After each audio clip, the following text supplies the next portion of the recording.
Hello friends, welcome back. In this video, we are going to discuss about View Pager 2 in Android application.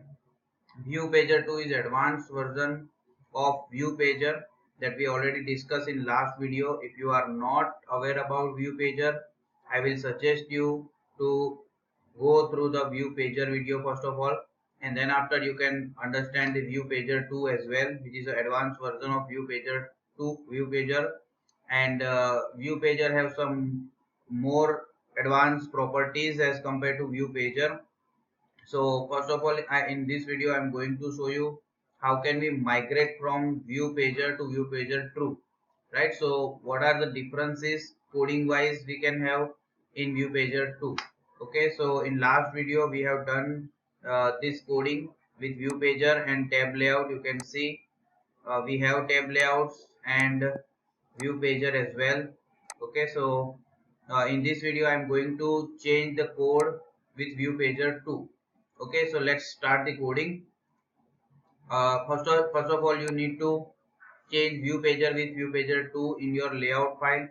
So here inside my activities layout file, you can see we have View Pager here. So I'm going to comment this View Pager and replace with View Pager 2, and width match parent with ID View Pager 2, something name I have given.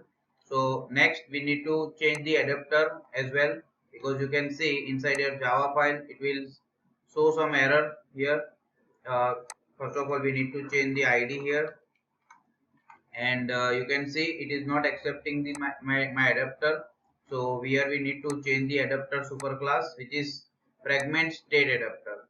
So inside my adapter, instead of fragment state pager adapter, we will have the class fragment state adapter, and accordingly we need to change constructor and methods as well. Okay, so let me comment all the methods of fragment state pager adapter and implement the method with fragment state adapter. So you can see here it will override two methods, create fragment and get item count. One more time, alter enter, and it will create a constructor with fragment activity parameter. Okay, so with this we override the methods, and in this methods you can see uh, first of all we need to create array list inside our constructor. So I copy the array list syntax from old constructor to new constructor.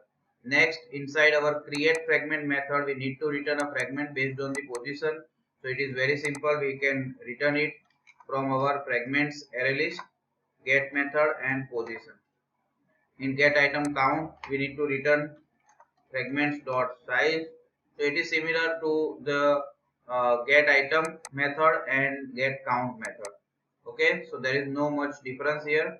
And inside our activity, as per the constructor, we need to pass activity, not the fragment manager here. So activity we can pass with this keyword. Okay, so it will represent our activity, and inside our activity somewhere it is a fragment activity is a parent class. So it is perfectly done, and here you can see no error in our set adapter code. Next, here some error we have in tab layout coding, so just comment this line. And next you can see we can remove the setup with View Pager because it is no longer available with View Pager 2. And how can we bind tab layout with View Pager 2? So we need to use tab layout mediator. Okay, tab layout mediator is a class. We can create object of this class, and with this object we can use attach method. So it will attach our tab layout and View Pager both. Plus we can set the title here respective to the tab. So let me write the code here. New tab layout mediator class we have, and in the constructor we need to provide tab layout, so that is available with binding dot tab layout comma view pager 2. So binding dot view pager 2 comma tab configuration strategy, so that we can create anonymously like this. Okay, and finally we can use attach method. Okay, so this will bind our view pager with tab layout. Okay, and here in on configure tab you will get the position, and based on the position we can set the title. Tab dot set text method we have. Okay, tab dot set text method we have. Inside the set text method we can set the title, and title we already passed to our adapter here. So we can create the getter method for the title. You can see here I'm creating getter method for title. So this getter method will help you to get the title from position. So I can write here adapter dot get titles dot get position. Okay, so this is how we set the title here. So done, we replace our view pager with view pager 2, and let's run and check the output. It will have the same output.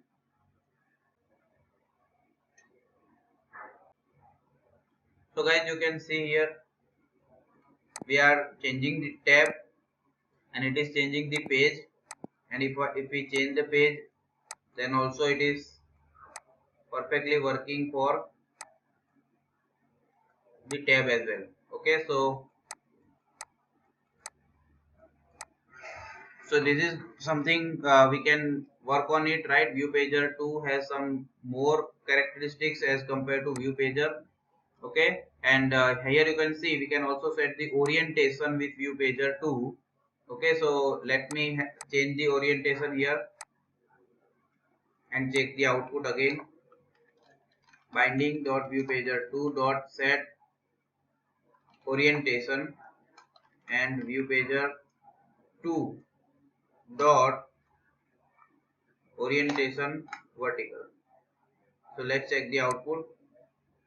So vertical orientation you might seen in many social media applications like Instagram Reels and Facebook and YouTube, where we scroll up and it is changing the video, right? So view pager 2 you can use over there where you want orientation vertical scrolling type of behavior, which is not available with view pager. So here you can see I am changing the screen by vertical orientation. Okay guys, so that was enough from this video. If you like this video, don't forget to subscribe the channel and also like and comment the video. Thank you so much.